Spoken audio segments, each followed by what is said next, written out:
저출산, 고령화 등으로 인구가 빠르게 줄어드는 이른바 축소사회 대응을 위해서 다양한 가족 형태가 법으로 인정될 것으로 보입니다.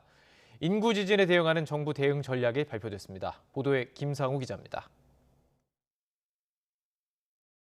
꼭 해보고 싶은 거 있어? 임신, 그리고 출산.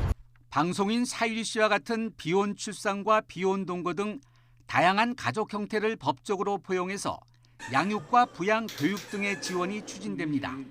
이를 위해 혼인과 혈연, 입양으로만 규정된 현 건강가정기본법의 가족 개념을 확대하는 방향으로 법 개정이 추진됩니다. 법령상의 가족 개념 확대를 추진하여 다양한 가족 형태를 포용하고 1인 가구 대상 소득, 주거 서비스 등 지원을 강화하며 법 제도상의 차별 해소도 추진해 나가겠습니다.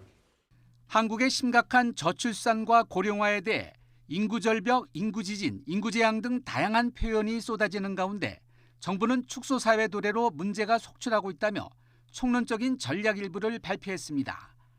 합계 출산율은 2년 내리 세계 최하위인데다 세계에서 가장 빠른 속도로 고령화가 진행되면서 오는 2025년 65세 이상 인구 비율이 20%가 넘는 초고령 사회 진입이 예상되기 때문입니다. 우리 사회는 인구 자연 감소, 초고령 사회의 임박, 지역 소멸 현상 등 소위 3대 인구 지진 징후를 그 어떤 나라보다도 생생하게 경험 중에 있습니다.